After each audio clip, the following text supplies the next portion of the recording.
सुनो भाई, सुनो सुनो। इंडस्ट्रियल रिवॉल्यूशन का जमाना है आया, छल अपने डेवलपमेंट और आमदनी का खजाना है लाया। लेकिन क्या? वो कहते हैं ना, हर सिक्के के दो पहलू होते हैं। उसी तरफ जहाँ एक तरफ हो रहा था देश का विकास, वहीं दूसरी तरफ हो रहा था पर्यावरण का सर्वनाश, जिससे हुआ जलवायु में भारी परिवर्तन। कहीं भूकंप ने हाहाकार मचाया, तो कहीं प्रचंड गर्मी ने करोड़ों को है झुलसाया। कहीं कड़ाके की ठंड ने हड्डियों को है गलाया, तो कहीं सूखे ने बूंद बूंद को है तरसाया। कैसे? आइए देखते हैं कैसे क्लाइमेट चेंज और ग्लोबल वार्मिंग के बाद झेल रहा है। अरे भागो भागो भागो भागो भागो! अरे क्या हुआ भाई, क्या हुआ? अरे हिमकंड का टीला नदी तक गिर चुका है, और आने वाला है। अरे वो छोटा तो इतने सालों से शहर से गांव नहीं आया, और हम उसके यहाँ जाएंगे तो वो हमें पहचानेगा भी इस हालत में। अरे तू समझाना ही नहीं ना, तुम बस मेरे साथ चलो, कैसे नहीं पहचानते। बाढ़ से पीड़ित न घर है ना ठिकाना, बस शहर की ओर चलते जाना, बस चलते जाना है।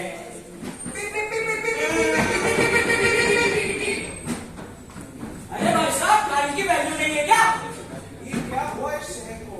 कहीं शोर है तो कहीं धुआं धुआं। अरे देवर जी की फैक्ट्री कहाँ है? अरे यही कहीं होगी। अरे वो रे देवर जी। अरे भैया आप, अभी आप, प्रणाम। आपने आने से पहले बता तो दिया होता, एक फोन कर दिया होता, मैं आपको लेने आ जाता। अरे भैया, ये आपके भाई साहब तो आ ही नहीं रहे थे, और रही न्यूज़ करने की बात, उसकी अरे भाभी अब छोड़िए, अब आप आ गए हैं ना, तो आइए मैं आपको हमारी फैक्ट्री दिखाता हूँ। देखिए तो सही आपका छोटा कितना बड़ा हो गया है। आइए। जहाँ एक तरफ छोटा भाई बड़े भाई को दिखा रहा था फैक्ट्रीज, उसी समय बड़े भाई के दिमाग में चल रही थी एक अलग ही दुविधा।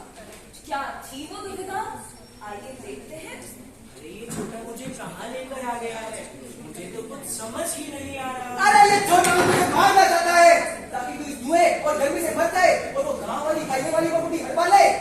नहीं अमन, तुम इसकी बातों में मत आओ। तुमने देखा नहीं, जब उसने तुम्हें देखा था वो कितना खुश हुआ था। अपने छोटे भाई के लिए ऐसा नहीं सोचते।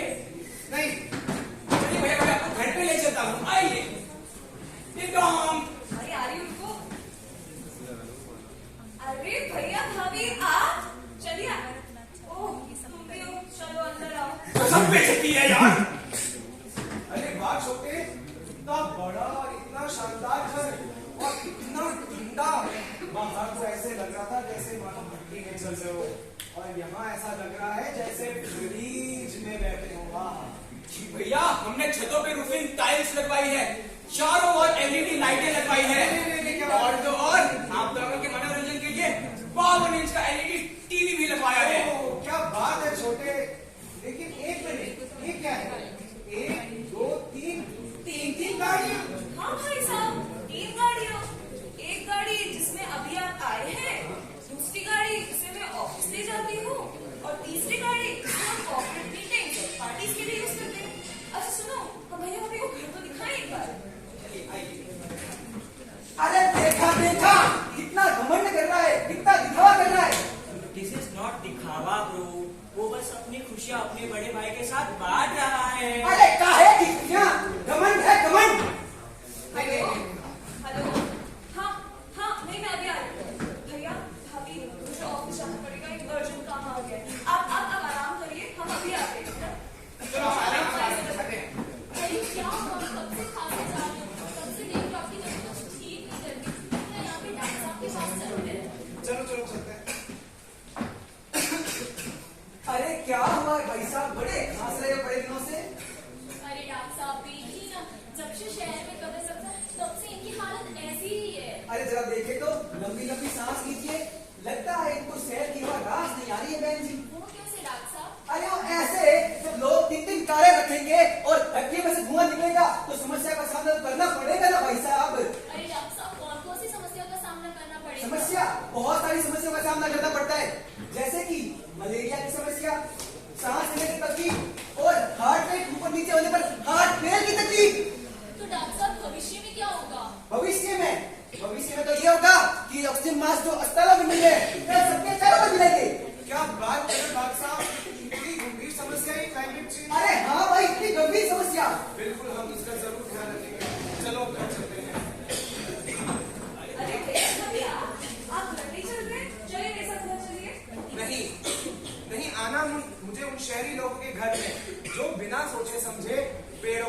साथ देते हैं, जो पर्यावरण के बचे कुचे संसाधन हैं जैसे बिजली, जैसे पानी, उसका अपने घरों में, अपनी फैक्ट्रियों में दुरुपयोग करते हैं, जो इन धुएं वाली गाड़ियों को रखना अपना शौक समझते हैं।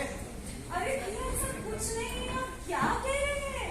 अरे ऐसा ही है, तुम लोगों की इन्हीं हरकतों की वजह से हमारे गांव में हिमखंड का टुकड़ा गिरने से बाढ़ आ गई थी, जिसके कारण हमारी आमदनी नष्ट हो गई, हमारे खेत खलिहान सब नष्ट हो गए, और उसके लिए तो हम अपनी जान बचाकर गांव से शहर आए थे, लेकिन इस शहर के धूल भरे माहौल ने हमारा स्वास्थ्य और खराब कर दिया।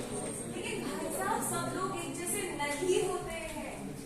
अच्छा, आपने हमारे यहाँ रूफिंग टाइल्स देखी? हाँ देखी थी। वो प्लास्टिक से बनी है, मगर वो रिसाइकल्ड प्लास्टिक से बनी है। और वो गाड़ियां जिन्हें आप धुएं वाली कह रहे थे, वो दरअसल इलेक्ट्रिक व्हीकल्स हैं, जिसमें इलेक्ट्रिक बैटरीज लगी होती है। और ये पर्यावरण को बचाने के लिए हमारा एक महत्वपूर्ण पहल है। साथ ही जो हमारे घरों और फैक्ट्रियों में बिजली की सप्लाई हो रही है, वो भी कोयले से नहीं, लेकिन सोलर पावर प्लांट से हो रही है। और हम सभी पर्यावरण को ग्लोबल वार्मिंग और क्लाइमेट चेंज की मार से बचाने के लिए अपने अपने प्रयास कर रहे हैं। तो जैसा कि आप लोगों ने देखा, इंडस्ट्रियल रिवॉल्यूशन जो एक पर वरदान बन के आया था, वही आज क्लाइमेट चेंज के रूप में अभिशाप बन के उभरा है। लेकिन आपदा की इस घड़ी में उम्मीद की किरण बन के उभरा है हमारा प्यारा भारत। जी हाँ, हाल ही में यूनाइटेड नेशंस द्वारा निकाली गई क्लाइमेट चेंज परफॉर्मेंस इंडेक्स में भारत की रैंक 8 आउट ऑफ 63 आई है। और तो और गर्व की बात यह है कि विश्व की महाशक्तियां जैसे अमेरिका और चीन टॉप 50 में भी अपनी रैंक नहीं बना पाई है। अच्छा ऐसी बात। जी, तो आइए हम उनके प्रमुख कारणों पर रोशनी डालते हैं। तो दोस्तों, पहला है इंटरनेशनल सोलर अलायंस। 2015 में स्थापित किए गए इस संगठन की मुहिम है one world one sun one grid, जिसके तहत भारत ने इंसेंटिव्स और स्कीम्स निकाली है दोस्तों सोलर एनर्जीज पर, जिससे कि भारत सोलर पावर प्लांट पर और कोयले पर अपनी निर्भरता को 70% से घटाकर 30% तक 2030 में कर देगा। और क्या आपको पता है भाई बहनों, बताता हूँ, सुनो तो सही। इसी के साथ भारत ने पूरे विश्व को इस कदम की ओर बढ़ने के लिए $15 बिलियन का फंड भी रेज किया है। अच्छा इतना पैसा। दूसरा है फेम इंडिया, जिसके तहत कहते हैं 2030 तक 80% 2 और 3 vehicles, 70% commercial vehicles and 30% private cars electric होगी, जिसके तहत न केवल वायु साफ रहेगी, साथ ही साथ इंडिया का 100 करोड़ बिलियन का इंपोर्ट भी कम होगा। तीसरा है moving towards paperless and cashless economy. ये ट्यूब तो आप सभी ने सुन रखी होगी ना? पेटीएम करो। जी हाँ, डीमोनेटाइजेशन के बाद डिजिटल पेमेंट एप्स की लहर ने देश को कैश से मुक्त है बनाया। और यही नहीं, सीतारमण जी ने तो 2022 यूनियन बजट फाइल पे नहीं, आईपैड पे पर डाला। लेकिन ऐसा क्यों? क्योंकि सरकार ने है ठाना देश को पेपरलेस है बनाना।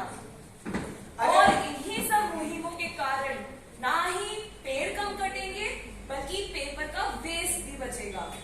अरे तो चौथे है भारत के सस्ता प्रोजेक्ट, जिसमें पहला है नमामि गंगे प्रोजेक्ट, जिसने नदियों को इंडस्ट्री से प्लास्टिक मुक्त बनाया है।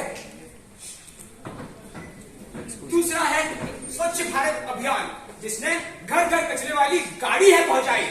देख देख देख कचरा यूं ना कहीं फेंक, देख देख देख कचरा यूं ना कहीं फेंक, देख फैलेगी बीमारी होगा सबका बुरा हाल। तो क्या करें भैया? गाड़ी वाला आया घर से कचरा निकाल, गाड़ी वाला आया घर से कचरा निकाल।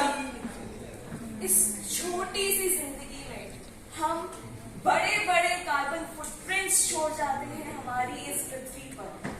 तो क्यों ना आज एक कदम पीछे लिया जाए, और अगर कार्बन नेगेटिव ना बन सके तो कार्बन जीरो की तरफ कदम बढ़ाया जाए। जी हाँ, यही तो लक्ष्य है हमारे प्यारे भारत का, 2060 तक net zero carbon emitting country बनना। अरे लेकिन मैं तो करूंगा इन सब सीए एस्पिरेंट का क्या, इनके तो न्यू कोर्स का नहीं पता। वो सुना तो होगा ना आपने, बूंद बूंद से घड़ा भरता है, बूंद बूंद से सागर बनता है। तो हम सब तो इस